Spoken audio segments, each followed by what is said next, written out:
The sun was barely up, painting the sky over Willow Creek, a quiet little suburb in Oregon, with streaks of pink and gold on a crisp October morning in 2024.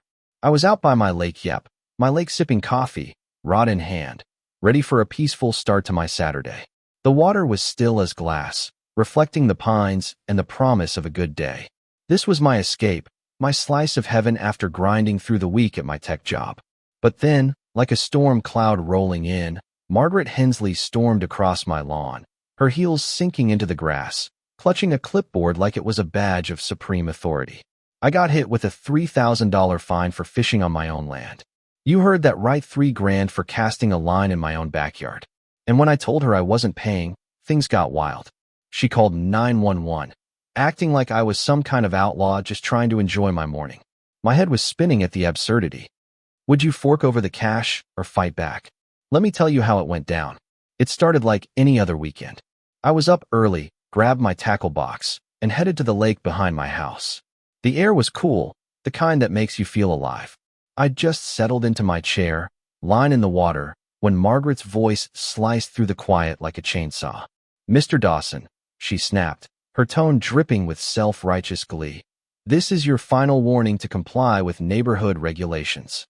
She shoved a piece of paper in my face, all dramatic flair, like she was serving me a warrant. The header screamed, "Final Violation Notice," in bold red letters that practically pulsed with bureaucratic rage. I scanned it, my grip tightening on my rod. The fine, $3,000. For fishing. The breakdown was like a menu from a nightmare diner. $500 for unauthorized water recreation, $750 for failure to secure permits, plus a laundry list of past violations, like my grass being a half-inch too long and an unapproved mailbox design. My coffee went cold on the dock as I tried to wrap my head around it. $3,000 for fishing on my own lake? I asked, keeping my voice steady despite the heat rising in my chest. Margaret's smile was pure predator, like she'd cornered her prey. "The community bylaws are crystal clear," she said, whipping out a binder thick enough to be a legal textbook. "You've had warnings, Mr. Dawson. This is on you." 6 months of her nonsense had led to this. Letters in my mailbox, emails about compliance guidelines, even a snarky note about my hedges. But this was next-level crazy. I set my rod down, suspicion creeping in. "So, Margaret," I said, locking eyes with her, "you're saying the HOA owns my lake? Got a deed for that?" Her eyebrows shot up like I'd just denied the existence of gravity. "The board has been patient," she huffed, "but you're openly defying community standards." She waved at the lake like it was Exhibit A in a courtroom. The irony wasn't lost on Mesh was standing on my property, lecturing me about rules. Something in her eyes flickered when I pushed back, a tiny crack in her armor. Neighbors started peeking out, drawn by the commotion.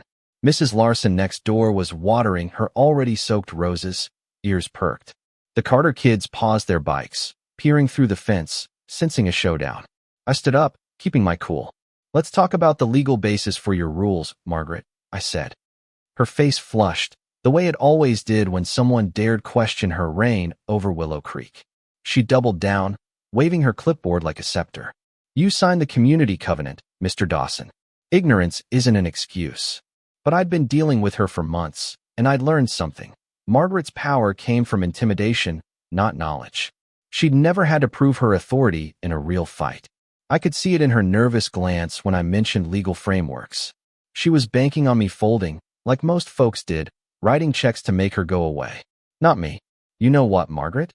I said, leaning my rod against the dock, my voice calm but sharp. "Maybe you should make that call you're threatening. Let's see how this holds up." Her mouth twitched, not expecting defiance. Most people paid up. I wasn't most people.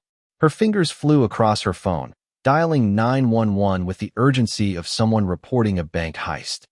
"This is an emergency," she barked, her voice trembling with staged panic. "This man is defying our regulations. He's dangerous."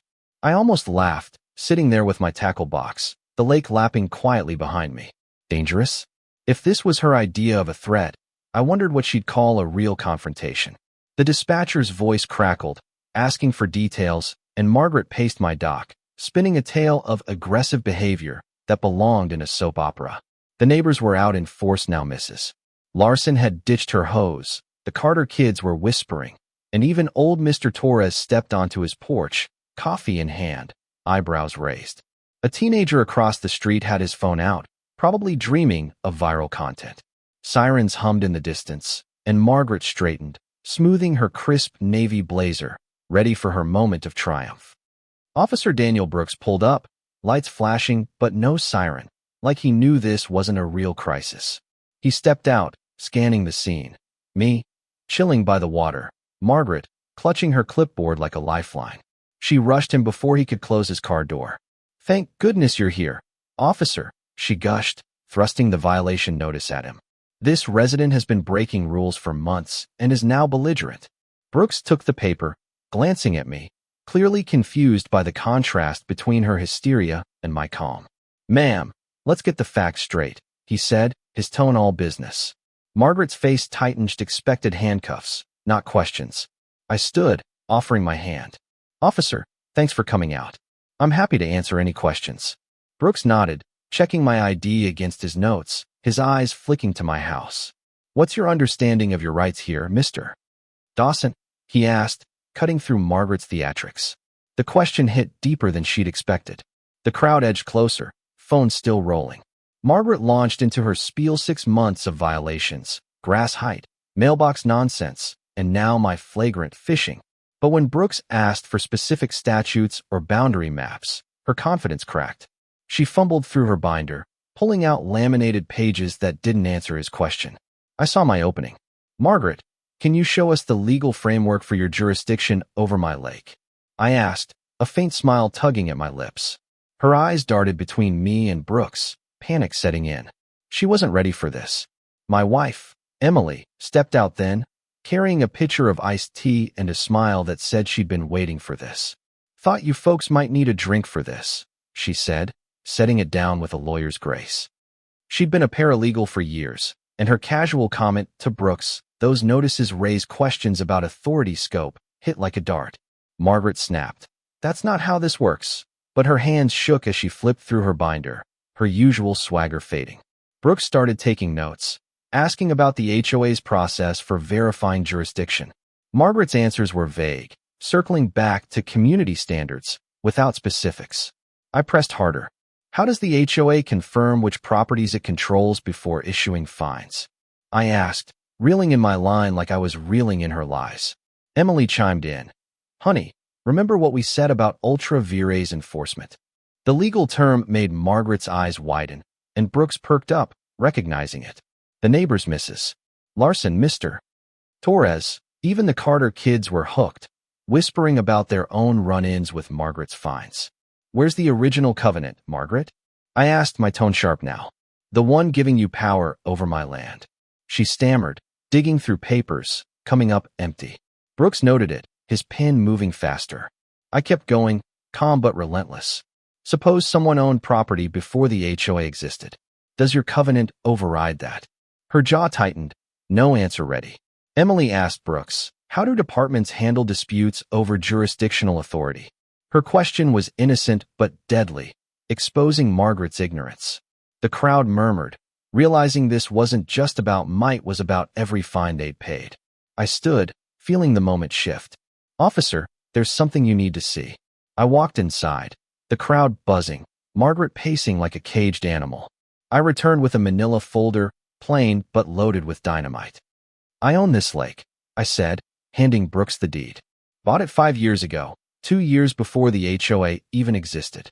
Margaret's mouth fell open, her face pale, as the truth hit. Brooks studied the deed, tracing the county seal. "This is legit," he said, his voice steady but stunned. "It predates the HOA." The crowd erupted. Mrs. Larson shrieked. "We've been paying fees for his lake." Phones were out, calculators clicking as neighbors tallied years of fraudulent charges. But I wasn't done. I spread a survey map on the table, tracing the boundary lines. "Here's the kicker, Margaret. Your HOA office? It's on my land." Gasps rippled through the crowd. Her face went from white to red, her voice a squeak. "We had no idea." Brooks confirmed it, his tone grave. "Ma'am, this suggests unauthorized commercial activity on private property." Emily added, "State law has specific penalties for that." Margaret's world was collapsing, and she knew it. She babbled about community benefit and precedent, but Brooks shut her down. Property rights are absolute, he said. I handed over my evidence archive photos, videos, letters showing months of her harassment. Brooks reviewed it, impressed. This could support multiple charges, he muttered. He issued the order. Ma'am, you have 24 hours to vacate this property. Margaret's protests about rights, about community fell flat. The crowd watched as she carried out filing cabinets under Brooks' supervision, her empire crumbling box by box. I sat back, fishing again, the ultimate middle finger to her ring. The neighborhood buzzed with talk of refunds and lawsuits. The HOA's emergency meeting a week later saw Margaret resign, with a legal audit uncovering violations affecting dozens of families. Refunds rolled in, and my case became a blueprint for fighting HOA overreach, sparking reforms across Oregon. Property values climbed, and my lake became a symbol of legal clarity, with new agreements ensuring community access without trampling my rights. As I cast my line into the now quiet water, I thought about the slow burn of those months. Patience and knowledge had won, not drama. But here's the question. Would you have waited like I did, building the perfect trap, or gone scorched earth from day one? Should I have dropped the deed bomb sooner, or was letting Margaret dig her own grave the smarter play? And what about her? Do you think she deserved a chance to walk away? Or should the book have been thrown at her? Drop your thoughts below, hit that like button if you're with me, and subscribe for more stories of sticking it to the man. What would you have done?